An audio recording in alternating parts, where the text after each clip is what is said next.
So it's time for our case study of flooding in a river in the British Isles, and we're going to go to the River Parrett and River Tone, which flooded in 2014.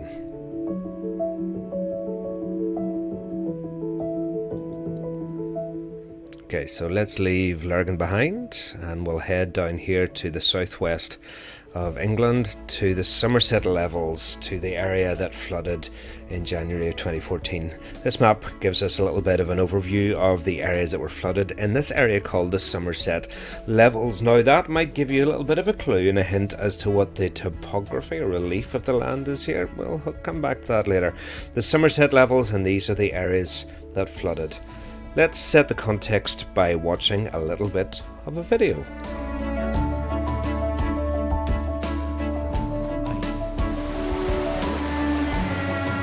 Travelled by tractor to the village of Thorney. There was nobody in. Flooded at New Year, it now feels like a ghost town. Water everywhere, to use that famous quote. And it certainly isn't to drink. It was the prospect of yet more heavy rain this weekend that persuaded Somerset County Council to declare a major incident. It means they can now call for outside help, including the military if necessary. The environmental pollution must be enormous. Bryony says outside assistance is overdue. Things are rough. There's sewage everywhere. We're on septic tanks, no mains drains here. So, it's all just depressing. So hopefully this is a bit of light at the end of the tunnel. They could do with a tunnel in Muchelney. We've been back to the village that became an island 3 weeks ago, and nothing has changed. They're still relying on a council-funded boat to get in and out, but they hope they might now get pontoon bridges and extra pumps.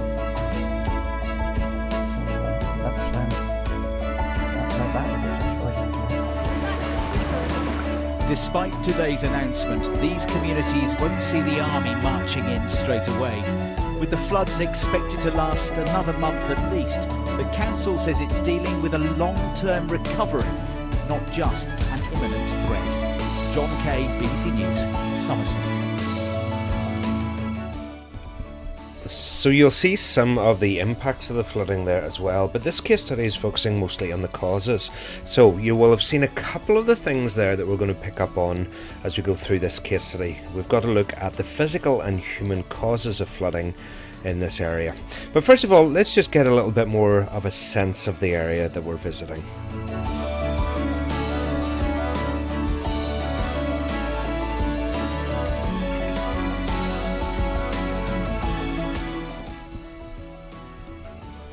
So this is the River Parrett. It's about 60 kilometres long and it drains about 50% of the area of Somerset.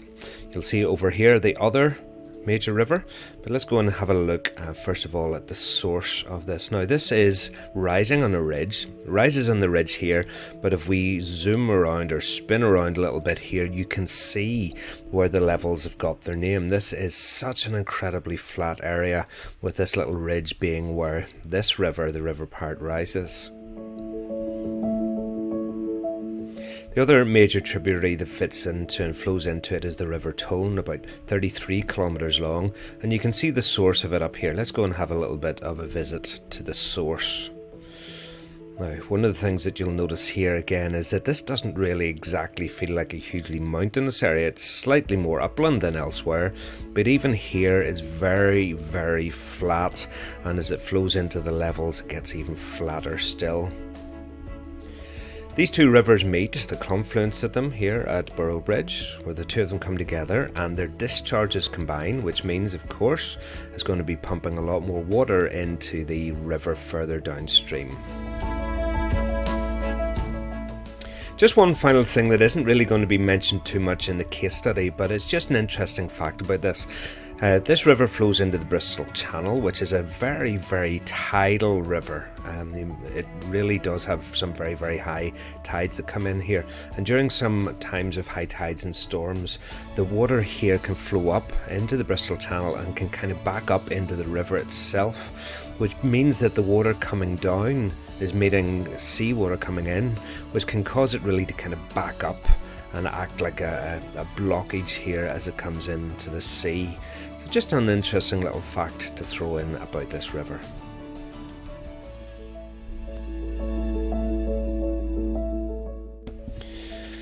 And what about that little place that was the island under the water? What about it? Let's have a look here at the village turned into an island by river flooding. Just coming into the main road to the village. Better watch our speed, 30 miles an hour here. Got the notebook, got the waterproof boots. So this is Somerset. The village of Mucholney is about a mile over there. Flooded, only accessible by boat at the moment. And the water's so deep in some of the fields that it goes over the top of cars. So we're going to go by canoe and we're going to have to be careful not to hit into the back of cars. This is Chris Hill, who has various canoes and is going to help us get there. A journey of about 45 minutes, I think, isn't it? I am. Let's see you.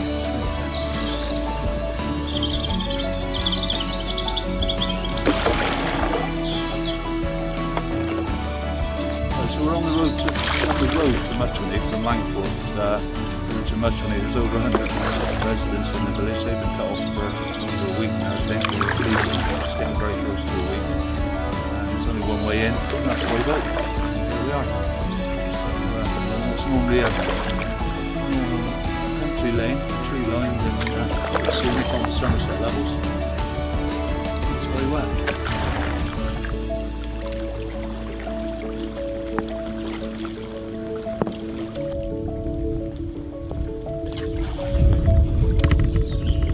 The scene that greets us when we arrive is eerily calm, with only a few people about. Mucholney was built on a hill by medieval monks, and it rises above the Somerset levels. But now it's an island, completely surrounded on all sides by water. The people who live here have been stranded for the last 10 days, unable to leave except by boat. The past 2 days we've been bringing in supplies to the village. Nobody can get in and out, so it's down to people with boats and the contacts to get the supplies in and out, really. A rescue boat from Burnham-on-Sea has come inland to help out, bringing supplies and taking away those who urgently need to leave. Even some animals have had to be evacuated. It was getting cold and dark as we got into the canoes and began to make our way back to what the villagers now call the mainland. People in Mucholney are very clear. They want somebody in authority to come and see for themselves the damage that has been done by the floods.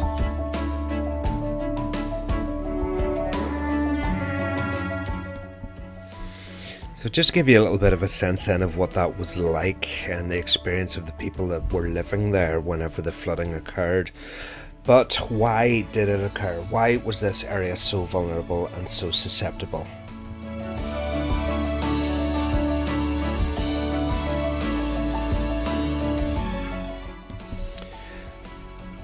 As I mentioned earlier, the specification wants us to take a look at the physical and human factors that cause the flooding. So let's start off with the physical factors, and it'll come as no great surprise from the first video that we watched that one of the main physical factors was the heavy rain that fell in the area.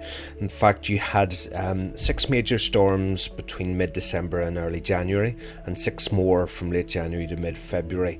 which led to twice the average monthly rainfall. And if you have a look here, you can see just that concentration of rainfall that there was in the southern part of England at that time. This wasn't the wettest area, but there is another set of factors that we'll look at in a moment that combine here to make the Somerset levels so particularly vulnerable to this heavy rain. So in your books you'll find a little page with a summary with this diagram in here, and what I want you to do as you go through the video is, as I go through this, I'd like you to pause and to write this down to complete your little summary revision poster, if you like. So the first of the physical cause is this high total rainfall. So there's your 6 storms in December to January, 6 more January to February, and that's your twice your monthly rainfall. Now what I want you to do then, if this twice the monthly rainfall then fell onto saturated ground, so this lot of rain is going in and the ground gets very, very saturated. Now this brings us back to that little thing that we did before. What would happen if the dominoes, all those connections, what would happen to surface runoff if precipitation fell onto the very wet ground? Now remember when we did this before, I said it's all about connecting the dominoes. It's all the individual, this that leads to this, leads to this, leads to this, therefore that. So pause the video here. I will show you the answer in a moment, but pause the video, have a little bit of a think and see how many of the steps that you can come up with. Okay, let's have a look at the answers to this. The heavy precipitation means as the soil is very saturated, when the rain falls, there is less room for infiltration. Consequently, you're going to get more overland flow occurring, and so the river discharge is going to rise and increase very, very quickly as a result of that. So that is physical factor number 1. The very heavy rains. This being a case study, of course, you've got to make sure that you're learning some of these facts to go along with it. What about the second one? The second one is related to the relief, which is another word for the shape of the land or topography, and the soil type. So the Somerset levels, I've already given you a big clue. Here we are. There's the River Parrett, there's the River Tone there. The Somerset levels, as the name suggests, are very, very low-lying and very, very flat. Now they are surrounded by more upland area, but this kind of creates this very large flat bowl-like area. And in fact that's what I was trying to show in this diagram. There are the hills around, there's the Parrett and there's the Tone coming in, and you've got this bowl-like area. So the levels here are very, very flat. In fact, this area of the Somerset levels is actually reclaimed land. It was reclaimed first by the Romans of all people. And as a result of that, this land can actually be below the level of the highest spring tides. The gradient is extremely flat, and as a result of that, by an average height of 25 kilometers inland, you're only 5 meters above the sea level. So it's flat and it acts like a bowl and it stores the water. Throw into the mix that this is made up of clay soil, which is quite impermeable, and I wonder, can you figure out what's going to happen next? Clay soil, low level, reclaimed land, therefore. So again, pause the video and see if you can figure out what's going to happen next. Okay, here comes the answer. Because it's clay soil, there is more surface storage. The water can't infiltrate so much, and because it is very, very gently sloping, that means then there's no gradient for the water to run off easily. So when you get extra water there, it just stays and stays and stays for a very, very long time.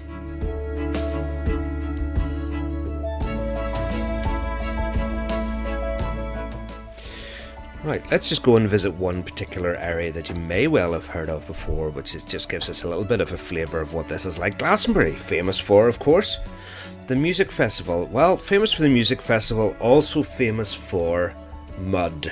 So if you want to get a real sense of what it's like to be in the Somerset levels, because this being a summer music festival in the UK, of course it rains. It's summer in the UK, what do you expect? And because you've got all of those people there, and because of those factors of the low-lying land, of the impermeable clay, it very quickly turns into mud. And what you end up with is these glorious scenes of this absolutely mud-infested, mud-caked experience. Now, for some people, of course, it's a wonderful experience. You've got to lean into experiences like this, don't you? If you're going to get a muddy surface like that, what better way to spend your time than just mercilessly throw yourself at it and slide through it? But you do need to be careful, because there are certain parts of the mud where maybe, if you're not careful, this can happen to you. Well, at least they went out doing what they loved, sliding through the mud. Well, I better quickly say, in case any of you are panicking, that's not really a person. You're okay. You don't need to be traumatized by this. This is somebody having a joke, sticking the wellies into the mud like that, and you just feel how gloopy that is. Now, hopefully that gives you a real sense of just how impermeable these surfaces can be, and the water just sits there, and in this case then turns into all of that mud. So, a little detour to Glastonbury. Right, let's move on now and take a look at the human causes of flooding, because what we'll discover as we look at this, though, that floods occur naturally and will occur naturally anyway, there's certain things that human beings can do as we live with and interact with rivers and their floodplains that can actually make the problem of flooding worse. And the first of these that we're going to look at is the whole issue of siltation and the lack of dredging. Now, dredging will be a management strategy that we'll look at in the next little section, but just to give you a wee bit of an overview of how dredging works, if you take a look at this, the idea is that you'll get diggers like this that will come along to the side of the rivers and will literally dig out the silt that is in it. You can see here, this digger here has laid all of this silt along here. Now, why would you want to do that? Well, this is how dredging works. The silt is going to build up on the river over time, and there's your levees at the side of the river, and here's your floodplain, which means that actually that you're reducing the room in the river for water. You're reducing, in other words, the capacity. Now, you might have come across the word capacity before in terms of like a football or sports stadium. What's the maximum capacity of people? It just means how much of something you can fit into it. So the maximum capacity of this river is exceeded and the water goes over onto the floodplain. So what can you do? You can come in here and you can remove this. The diggers we saw were on the side of the river. Sometimes they can be in floating barges, and it's pumped out and taken away, and this will increase the river capacity. Now, in the next section we'll look at why this can be a limited river management strategy. The rivers will re-silt up again, but this is what the dredging process will do. It removes the natural build-up of silt to increase the capacity. But you have to come back and do it over and over and over and over again.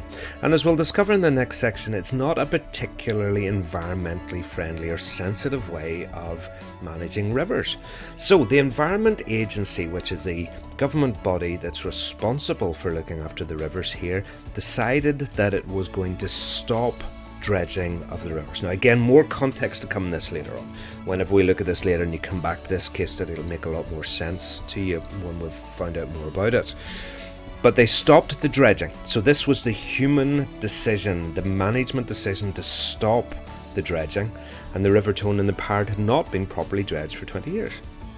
Now, this was very, very controversial for the people that lived here, because whenever you are living beside a river that floods, and whenever you're seeing that dredging hasn't taken place, you kind of put those two together and think, the dredging is the cause of the flooding, or the lack of dredging is the cause of the flooding, so we need this to be dredged. We will discover it's not quite as simple as that, but that's how these people were viewing it at the time. Now, to show you this, let's go back to Burrow Bridge here where the confluence is, and we'll visit this little bridge here across the river, and what we'll do is have a look at some photographs from before and after. This is an old photograph of this bridge when dredging took place, and whenever dredging took place the river was wider and the river was deep. Now, you can't see the depth obviously, but it was there and you can see the capacity. Now, I'm going to show you a photograph, a more recent photograph, and I want you to use this circle as your frame of reference. Let's have a look and see if you can see the difference in the capacity of the river channel. See it? Let's go back to the original one. There's the circle, there's the riverbank, there's the bridge. That river is significantly narrower, isn't it? The amount of silt that is built up in it since dredging stopped has considerably reduced the capacity. So what did this area look like whenever the flooding occurred in 2014? Not surprisingly, it looked like this. So with less dredging and with less capacity in the rivers, that's one of the factors that led to the increased flooding that occurred there. A second human reason for the flooding problem here in 2014 was another one of the management strategies of the area. The flooding on the levels was made worse because of the extra water that was pumped into the levels from the towns of Taunton and Bridgewater. This is part of a scheme to try and protect the houses that were built there. Part of an approach by the Environment Agency to river management, but again that extra water meant that the problem of the flooding was much worse in that area. So that brings us then to the last bit that you need to add into your poster here. There is your human cause number one, the lack of dredging by the Environment Agency, and then the redirecting of the floods. So there you have the summary of this case study. The physical causes of the flooding, the high totals of rainfall, 6 storms in December, January, 6 more January to February, twice the monthly rainfall, falling to saturated ground, so it meant it couldn't infiltrate, there was more overland flow, and then flooding occurred. Secondly, where did this rainfall occur into? A low level reclaimed land, and so it was very flat, very bowl-like with impermeable soil, which led to less infiltration and more surface store. So you're going to get a lot of flooding occurring naturally anyway. Then whenever you get the human causes that will multiply or magnify that, the lack of dredging, which led then to a reduction in the river channel capacity led to flooding, and then the floodwater pumped out of the towns onto the levels as part of their strategy to protect the towns led to flooding on the levels. The combination of physical and human factors leading to flooding in 2014 in the River Parrett and the River Tone.